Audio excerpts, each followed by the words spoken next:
Magandang araw po sa inyo lahat. Welcome po sa panibagong video natin dito sa Makapili TV.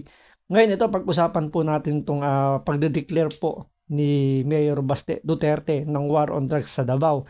Na kahit na Davao, alam natin kung gaano kahigpit, kung gaano katibay, kung gaano yung ano niya, yung pamamalakad talagang stricto, pinapasok pa rin po ng droga. So ito, panoorin po natin itong balitan to at bigyan po natin ng reaksyon.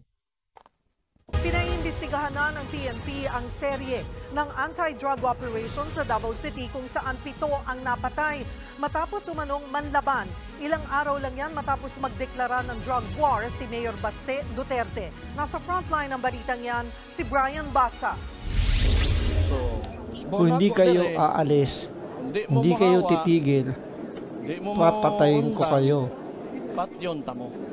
Ito yun ang sinabi ni Davao City Mayor Sebastian Baste Duterte sa mga durugista sa kanyang lungsod. Sinabi ito ng alkalde sa turnover ceremony ng bagong hepe ng Davao City Police.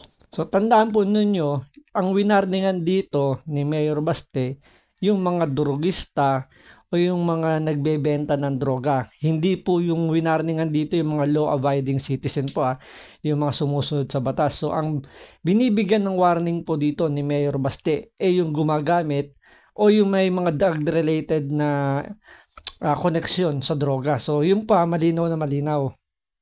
Office noong Biyernes. Kasunod yan ng anyay pagtaas ng bilang ng mga gumagamit ng iligal na droga sa lungsod. Papatayin din daw ni Mayor Baste ang mga nagbebenta ng droga kung hindi aalis sa Davao City.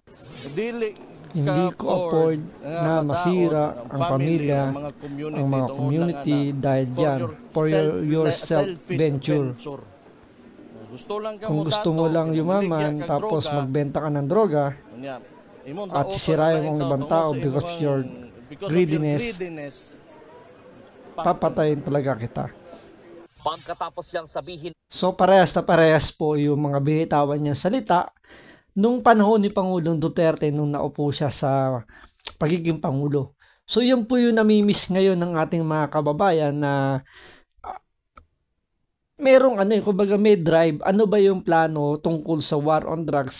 Lalo na, siyempre, di ba, nung panahon ni nung nakaraang administrasyon na talagang kaliwat kanan po yung balita ng mga pinatay ng adik, mga nasirang pamilya, kung gaano karaming droga yung nahuhuli, andyan yung ultimong yung bilibid ginagawang lutuan, iba't ibang mga factory or mga shabu laboratory na nadidiskubre. So, ganun po karami yung naglabasan. Ngayon, nung pagdating po ni Pangulong Duterte, yan kagad yung kanyang tinutukan. So, nagbitaw siya ng mga, kagaya ng mga sinabi ni Mayor Baste, na sinabi naman din naman ni Pangulong Duterte nung siya pa mayor, na yun nga, di ba, tumigil na kayo sa tungkol sa droga, kung hindi, papatayin ko kayo. So, nag-declare siya po ng war on drugs, binigyan niya ng instruction ng PNP. Ngayon, ito na po, after po ni Pangulong Duterte, nung kanyang termino, nung pumalit na si President Bongbong Marcos, wala po tayong narinig tungkol po sa war on drugs na kung ipagpapatuloy niya, pero sinabi niya lang, different approach daw yung gagawin niya sa pagsugpo ng droga. So, ayaw daw niya ng masyadong brutal lang brutal yung parang ganun yung perception niya, brutal masyado yung war on drugs ni Pangulong Duterte. So ngayon, dahil sa ganung statement, kung inyo mapapansin, naglabasan na uli yung mga drugista, yung mga nagbebenta ng mga shabu, ng mga illegal na droga, naglalabasan na sila kasi nalugi sila nung panahon ni Pangulong Duterte. Hindi sila makadiskarte, di ba? Naalala nyo yung mga drogang nakikita tinatapon sa dagat at doon na lang pinipick up. So medyo pahirapan yung shipment nila.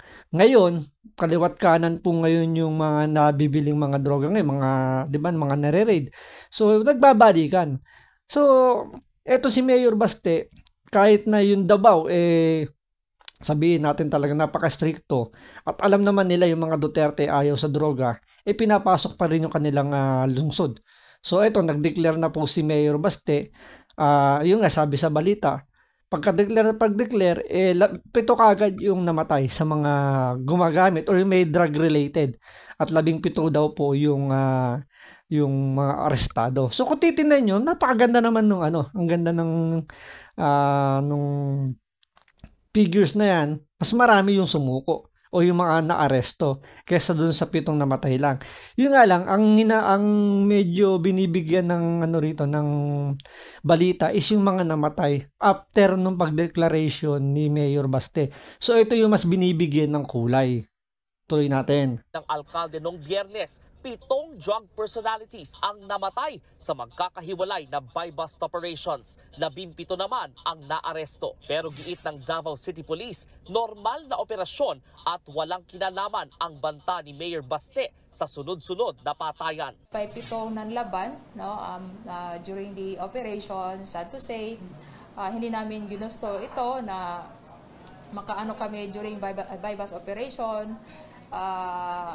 Sadya lang talaga na nanlaban sila at kailangan protektahan ang kanilang sarili sa kapulisan natin. Pinuntahan ng News 5 ang burol ni alias Ime, isa sa nasawi sa buy-bust. Ito, pakinggan nyo po yung sinagot ng kapatid nitong nasawi na kasama doon sa drug buy-bust operation na mga nanlaban daw, sabi.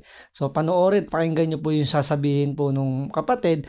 Medyo itatranslate natin base po doon sa sa subtitle para mas maintindihan po natin. So, sa mga hindi nakakaintindi ng Bisaya, so itatranslate natin using yung dito yung subtitle. Operation noong Linggo, itinanggi ng kanyang kapatid na alam nila ang transaksyon ni alias Ime. Nalaman ko lang na bihira lang. Siyempre marami kami isang barkada tapos minsan yung iba kanila pasaway pa. So doon, makikita nyo doon sa base sa statement ng kapatid, hindi nila alam na involved pala yung kapatid nila sa droga. So doon makikita nyo kung totoong hindi or walang kinalaman itong nasawi na to. Pwede naman kagad sabihin ng kapatid na hindi totoong gumagamit or nagbebenta itong kapatid ko. So ang sabi niya hindi daw niya alam. So parang nag-play safe siya or naging siya doon, medyo hindi naman dinepensahan pero nag-play safe, 'di ba? Na hindi daw niya alam na nagbebenta yung kapatid niya or kumbaga involved, 'di ba? So doon pa na makikita ninyo na malaki yung posibilidad na talagang kasama or siya doon, involved siya.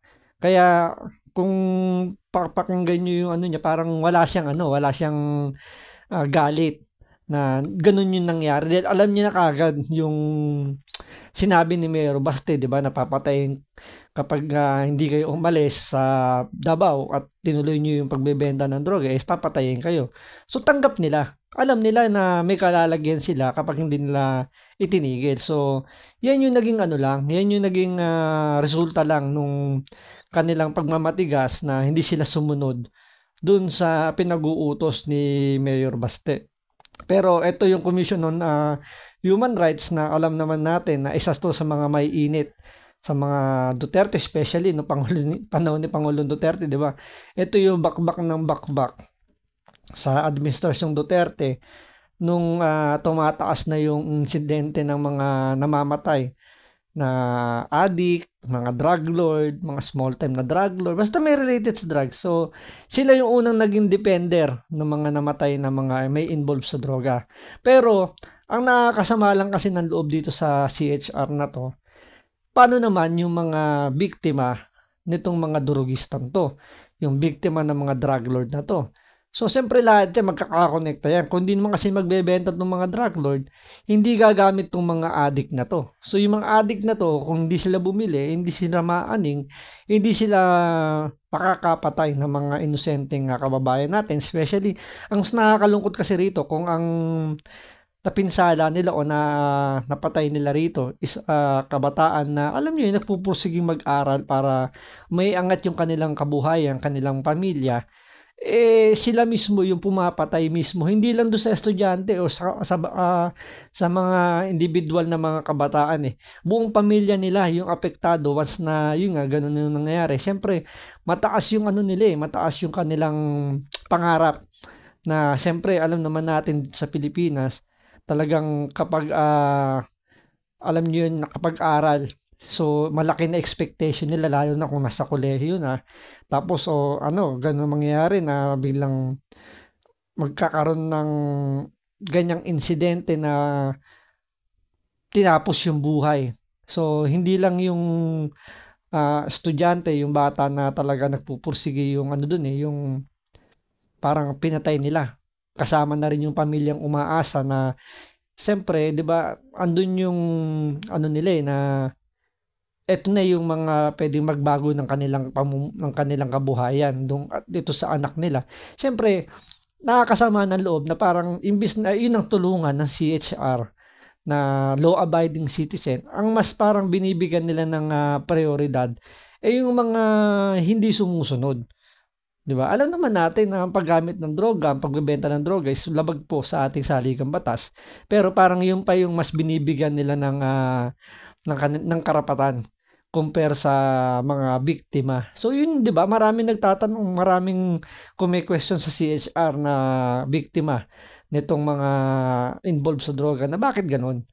But parang active kayo pagdating sa mga casualty na ang involved dyan mga gumagamit sa droga or yung may connection sa droga. Pero pagdating sa mga biktima nitong mga addict, parang hindi sila ganun ka-active na parang, di ba, ano nyo naman ramdam nyo naman na wala silang presence na yung bigyan nila ng legal advice yung mga biktima. Sinasabi lang nila na pinupunta nila pero pagdating sa media makikita nyo mas maingay sila dun sa mga suspect, sa mga drug related person, 'di ba? Hindi talaga ang hirap na intindihin yung stand ng CHR na alam niyo po nung tayo medyo bata-bata pa, nasa high school pa tayo, natulungan din naman tayo ng ganyan, ng human rights. May napapanood din tayo, nababalitaan tungkol sa mga, siyempre, nung panahon na, yung may mga illegal na, hindi illegal na, parang may mga demolition, di ba? Dinidemolish yung mga bahay. Andun yung human rights, sumutulong talaga, na binibigyan ng malilipatan. O baga parang, sila yung nagiging abogado na parang bigyan nyo muna ng malilipatan itong mga i-demolish ninyo. Siyempre, karapatan nga naman na magkaroon ng dissenting bahay, yung mga didemolish. So doon medyo hangang-hanga ako ng mga time na yun sa CHR kasi talagang nakakatulong. Pero nung yung medyo lumalala na yung issues sa droga natin at biglang ito nga may isang Duterte na naging presidente na talagang nilabanan yung droga, bakit parang naiba yung tingin ko sa kanila na parang bakit ganun? Na imbes na tulungan ninyo yung mga sumusunod sa batas dahil parte kayo ng gobyerno, sabihin natin nasa neutral ground sila, neutral na institusyon, pero under pa rin sila ng government kasi government yung nagbibigay ng budget sa kanila. So pasweldo pa rin naman ng taong bayan yan dahil yung budget ay nanggagaling sa gobyerno. Pero ang leaning nila nandun sa mga hindi sumusunod sa batas.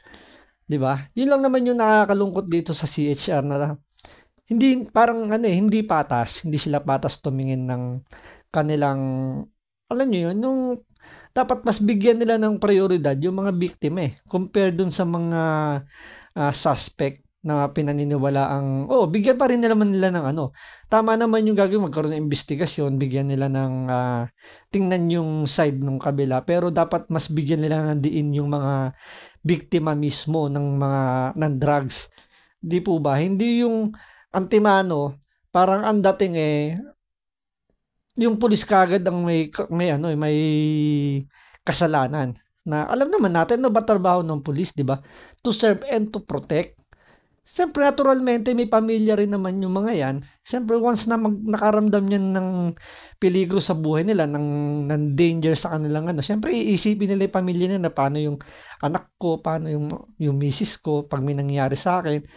So, naturalmente, kapag nanlaban talaga yung suspect, unahanan nila. 'Di ba? 'Yun lang naman ang ano do'n, 'yun lang naman yung pinaka ano do'n, yung pinaka sentimiento ng mga pulis. Total meron naman tayong batas na ngayon, yun dapat kasi i-implement ng todo natin yung panibagong rules and regulations pagdating sa mga drug bypass operation na merong mga body cam, may mga requirements na dapat sundin tulad ng pagsasama ng ng mga taga-barangay, ng media para at least legit talaga yung magiging operation. Yan lang naman yung yan lang naman yung nagiging problema kasi sa ah, law enforcer natin kapag pag sila ay maggagawa ng bypass operation. Kasi medyo mahirap nga naman yun na maraming nakakaalam. Pero dahil nga para maiwasan yung ganyang insidente, is kailangan sumunod. So, may mga ibang pulis pa rin kasi na hindi kinukumpleto yung requirements kaya nagkakaroon kasi talaga ng hindi magandang impression. Siyempre, pag sinabing nanlaban daw, is kagad ang mangyayari, ang iniisip kagad sinadya ng pulis na patayin. Di po ba? Kasi nagkaroon ng ganung hindi ng ganung imahe yung kapulisan natin gawa nga ng sobrang lalaan ng droga sa atin na yung mga pulis talaga nai-involve sa droga. Andyan yung sabihin natin na noong panahon ni Pangulo Duterte, di ba? May mga nakulong naman ng mga pulis na talaga napatunayan na hindi nila ginawa yung protocol dun sa trabaho nila. So nakakulong na sila ngayon. Ngayon, doon pala makikita nyo, hindi naman kinonsinti ni Pangulong Duterte yung mga tiwaling pulis. Kasi nga talagang sobrang lala ng ng droga sa Pilipinas na ultimong kapulisan napasok na. Kaya sabi nga ni Pangulong Duterte, 'di ba, may mga involved pa nga daw ng mga generals diyan. So, ganun kalala. So, dapat talagang yung mamumuno sa atin, para sa akin, ganito, may kamay na bakal na talagang pagbitaw ng mga ganyang salita. Kasi pag lelembot-lembot itong administrasyon natin ngayon, na different approach daw yung gagawin at wala namang statement na kung paano ipatutupad yung war on drugs. So, naglabasan sila ngayon. Unlike yung Pangulong Duterte, isang matigas na na statement na pag hindi kayo umalis sa droga, papatayin ko kayo. So, totoo naman, di ba, na yung lungsod natin, yung Pilipinas, is talagang hindi naman ganun kasi, pero ang laki ng pagbabago na hindi ka natakot lumabas ng gabi. Unlike before na kapag inabot na yung mga anak natin na babae, grabe na yung pag-aalala natin. Siyempre, alam naman natin na talaga yung mga addict na zombie nagkalat na. Pero nung panahon ni Pangulong Duterte, nagtago silang lahat. Yung iba nawala, yung iba umalis, yung iba kinuha na ng liwanag. So marami, kahit sa lugar namin, talaga naramdaman namin na nagkandawala na yung mga involved sa droga, yung mga nagbebenta, yung gumagamit. Talagang halos nag-iiyakan na gusto umalis sa lugar namin dahil nga mainit sila sa mata ng mga pulis. Talagang naglaho sila. Pero yung iba ngayon, nagbabalikan na dahil nga walang parang malamya yung yung war on drugs natin. Nagbalikan talaga yung iba. Pero may mga hindi na nakabalik, pero merong iba nagbabalikan at ngayon nakangiti. Na alam namin na talagang bumalik ulit sila sa ganung gawain uli ngayon. So, napakaganda nitong ginawa ni Mayor Baste na alam niyo yung maraming hindi ko nga rin maintindihan ito pa. Bakit nagrereklamo sila sa war on drugs ni ni Mayor Baste? Samantalang yung mga taga Davao, tuwan-tuwa dito sa declaration nito ni Mayor Baste. Isipin nyo ang mas nagwawala dito na tumututol hindi mga taga Davao. Outside Davao yung mga nagrereklamo na bakit daw na nagde-declare or maraming question sa mga namatay sa Davao na after mag-declare. So yung mga taga Davao hindi sila nagrereklamo. Ang nagrereklamo itong mga outside Davao, di ba? Nakakatawa na hindi naman sila yung apektado pero sila yung yung react ng react. Hindi naman apektado, react ng react, di ba?